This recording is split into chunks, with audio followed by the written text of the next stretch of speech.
Bulan kemarin saya harus menghadiri undangan bisnis yang mengharuskan saya berangkat ke New York. Sebuah perjalanan yang melelahkan bagi saya. Mengingat Jakarta New York ditempuh bisa 24 jam.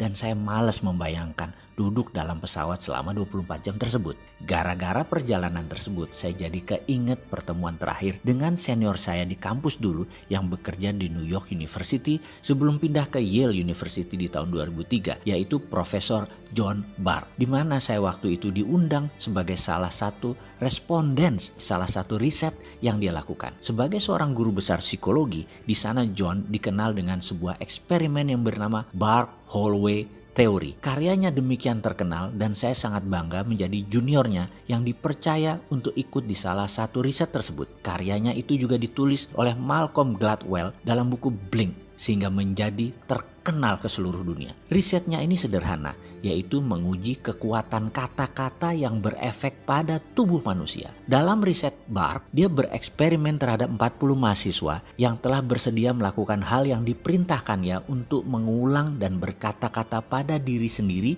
selama 30 hari. Atau kalau disederhanakan, disuruh melakukan self bicara dengan diri sendiri selama 30 hari. Ke-40 mahasiswa dibagi dua kelompok, kelompok A dan kelompok B.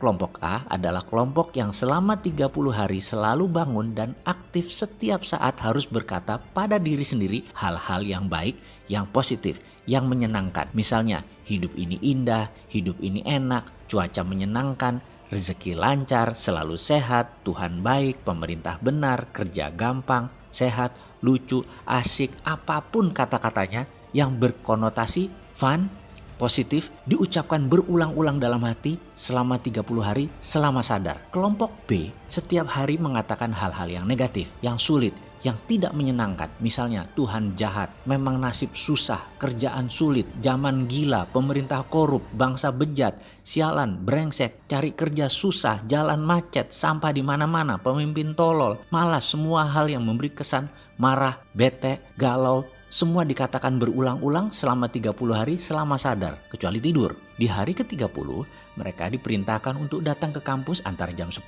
sampai jam 13. Sepanjang hallway atau koridor disiapkan kamera yang banyak karena ada 100 respondents dari beragam latar belakang hadir untuk menilai. Kita melihat via monitor, via kaca cermin yang semua tidak diketahui oleh peserta. Saya termasuk di antara 100 koresponden tersebut. Kami tidak tahu mana yang dari kelompok A, mana yang dari kelompok B. Kami hanya dikasih kertas, ada gambar foto peserta, beserta nama. Di sana ada dua kolom, A dan B. Kita hanya disuruh melihat gerakan mereka dan menulis apa perasaan kita pada saat itu. Kira-kira mereka dari kelompok A dicontreng A. Kalau dari kelompok B, ya B. Sangat sederhana kan? Selama 3 jam, kami berseratus menilai setiap mahasiswa yang jalan melalui koridor panjang tersebut. Setelah selesai, kertas direview dikumpulkan dan kami lunch. Selesai lunch, 100 jawaban kami disorotkan ke layar LCD proyektor. Apa yang terjadi? Kami berseratus tepat menebak 40 peserta tersebut mana yang A dan B dengan ketepatan 95%. Kami semua kaget.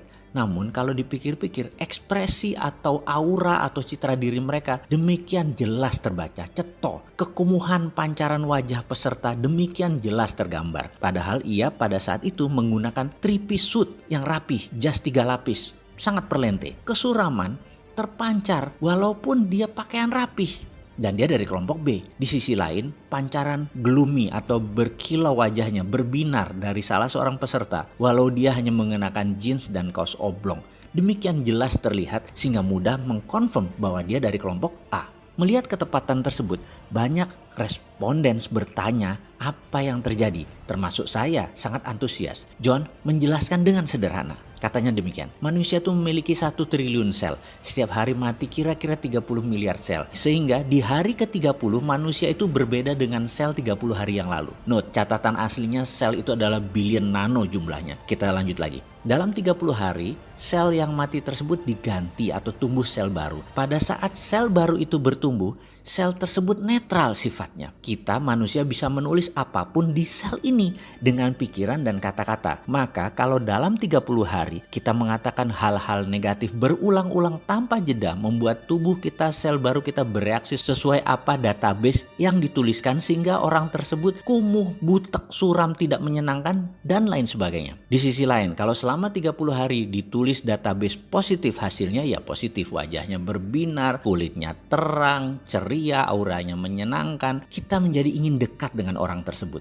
Demikian John menceritakan versi simpelnya. Lalu dalam hati saya berkata, inilah pelajaran yang saya dapat di Australia dulu, yang saya rangkum dalam video Sadar Kaya Advance. Dan inilah inti ajaran agama yang mengajarkan ini dalam agama saya, agama Islam. Berzikir, mengingat Tuhan, bahkan di bulan Ramadan. Kalau benar-benar 30 hari melakukan subconscious reprogramming seperti ini, semua orang bisa menjadi fitri, menjadi manusia baru setelahnya. Dan setiap agama punya pelajaran tentang hal ini. Bahkan di Islam lebih jelas lagi. Namun saya selaku pribadi nggak ngerti sainsnya sampai John Barth mengurai dari sisi ilmu pengetahuan seperti ini. Ya, dasar manusia seperti saya yang memang keminter, sok pinter. Apa-apa harus logika masuk dulu baru percaya. Padahal mbok percaya aja sama ajaran para nabi dan kekasih Allah. Selesai semua masalah negatif di dunia ini.